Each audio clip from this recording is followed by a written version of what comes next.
This entrance, not enough to make the medal stand. Nick, who did it better?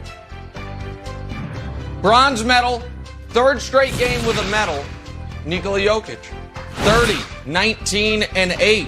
If this version of Jokic that we got games 3 through 5 managed to show up for games 1 and 2, maybe their season would still be going on. Good job, Joker, though. Silver medal, Steph Curry. Best player in the series, best player on the court. Hadn't won an MVP in 5 years, but who cares? 35 and 5 for now back in the starting lineup, Steph Curry. My Steph Curry as the ultimate sixth man. That dream was short-lived. And then the gold medal, the actual best player alive, has been for a few years now. Giannis, a humble 33. I'm yawning. Oh, it was so boring. Oh, there's no Bag, there's no Hezzy, there's no Jimbo. No, just dunks in your face. 33 points on 15 shots for Giannis as the Bucks are rolling. There's your medal stand from last night in the NBA. Excellent. Jokic First playoff medal. a lot of time on the medal stand. He's the reigning regular season champ. A lot of time. The Joker prove he's the MVP. It's weird and wonderful time, and we're going to start you off with the weird. Draymond taking shots at people on podcasts, also his own teammates. Second time he's done He's this. back. He hit Clay in the head earlier. This time he hits Otto Porter Jr. Ends the game with 11 points, 6 rebounds, 2 assists, 1 pass to the dome. Moving on to the wonderful. Best picture of the day. Look at this pass from Joker. Woof! Aaron Gordon can't finish. What He has another great pass. Can't finish that one either. What do you mean, what am I showing? Look at that pass. It's a great look at this You're pass. showing Watch this one. non-assists? Woof. Oh, that's nice. Well, there's a point to it. There's a point to it, Nick.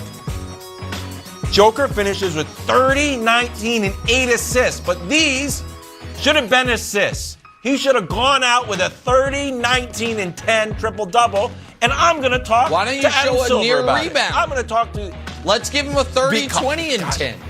Let's just I'm more going fake to, in stats. Love it. More It's not fake fake. stats for Jokic. It's what he deserves. Wow.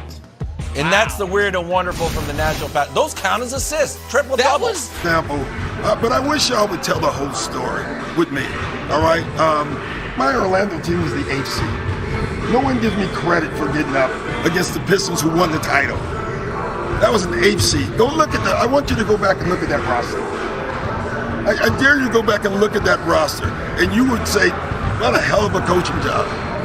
Really, I mean, the Clipper team that we lost 3-1. Chris Paul didn't play in the first 2 games and was playing on one leg. And we didn't have home court. And then the last one, to me, is the one we blew. That's the one I said, we blew that. And now it was in the bubble. And anything can happen in the bubble.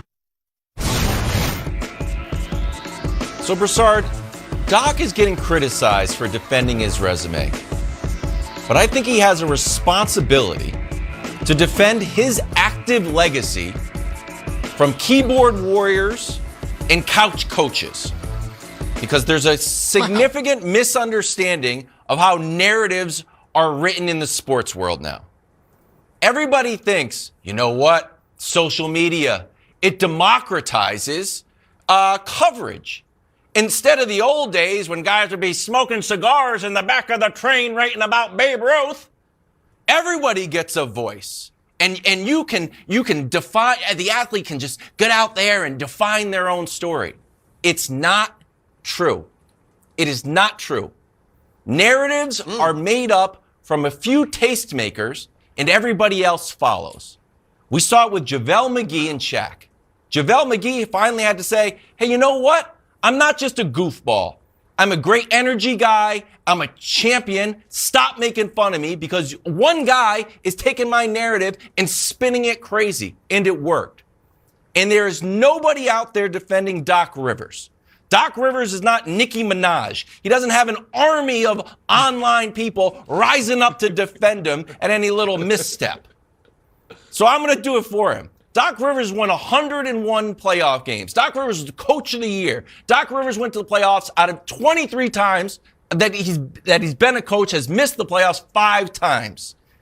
He's won a champion, and he tried, alongside Paul Pierce, to make dumping Gatorade on people indoors a thing. It didn't take off, but it should have. And I understand now that he's on the verge of the series that's 3-2 and it might go sideways. But he has a responsibility to say, stop the presses. I'm not the guy for kids, for people out there who can't coach their 8-foot rim kids basketball team to take shots at me. I know what I'm doing. So miss me with it. And I understand that all coaches should try to be Belichickian and say, I'm 100% focused on the Raptors. But Belichick is minted and nobody can say anything to knock him off his GOAT perch. For a guy that's on kind of the fringe, Doc Rivers has to defend himself because nobody else out there is doing it. So I'm 100% okay with him pushing back against the narrative that he's just this choke artist and is leading Philly down the wrong road.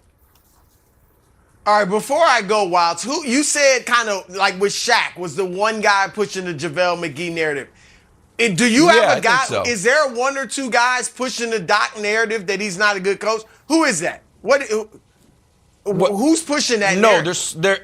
I think it's an army of couch coaches out there who spend some time on Basketball Reference and then just load up their ammo and bop, bop, bop, bop, bop, Doc Rivers stinks. All right, here's the thing, Wilds. There's no media narrative about Doc. No one's out to get Doc. The media loves Doc. In fact, most media are very protective of Doc because Doc is so great with the media. The guys that are pushing this narrative are fans who don't know Doc and they don't have an agenda because they're not friendly with Doc. Doc doesn't give them quotes or calls or whatever like that. They just go out there and call it like they see it. And I like Doc too, but I'm calling it like I see it. These are just the facts. Now, I have no problem with Doc trying to defend himself. The way he did it, I mean, I don't know that you had to say you would look at that in Orlando and say that was a hell of a coaching job. It was a good coaching job. I could have done without that phrase and to say that, tooting your own horn, but that was a good coaching job until they blew the last three. But Doc doesn't get killed, Nick, for that series. Nobody kills Doc for losing that series to Detroit. If anybody, they killed Tracy McGrady. Because T-Mac said, if you remember famously, after they went up 3-1, man, it's good to get to the second round, right? Yeah. So T-Mac gets that. Wasn't great. But Doc played fast and loose with history yesterday. CP3, he was on one leg. I covered that series for ESPN. I was there. CP3 missed the first two games against Houston, and they split. So it was 1-1 when Chris Paul came back, and Chris Paul was magnificent. He averaged 21 and 10 during that series. They went up 3-1 and then blew the last three games. All right. And then to kind of try to fudge the blown lead with the late Clippers when they were up 3-1 and blame it on the bubble. Come on. No, it wasn't the bubble. Doc's record is what Doc's record is. And Nick, when they hired him in Philadelphia 2 years ago, I thought it was odd. I was like, wait a minute. Doc, he has 7 years of, let's call it like it was, underachievement with the Clippers. Mm-hmm. Great roster, championship caliber roster. CP3 is your point guard and never got past the second round. Yes, some years they had some injuries in the playoffs. Give you that. Yep. But other years they flat out blew it. And then they hire him. And the thing people pointed to, Nick, the blown leads, for them to actually be on the cusp of blowing not a 3-1 lead, but a 3-0 lead is incredible. It's impossible. When that was the very thing everybody was talking about. Correct. So, Wilds, listen, I appreciate your defense here, Wilds. And you throw Wilds on camera with me because I'm going to try to convince him here. Because here's the deal. There are a lot of narratives that don't take hold. When narratives do take hold, it tends to be when the narrative aligns with things we can observe, see, or facts. So I like JaVale McGee, and I did feel badly for him. But the reason JaVale McGee's narrative that Shaq was pushing took hold was because he kept doing the goofiest things imaginable. If JaVale McGee stopped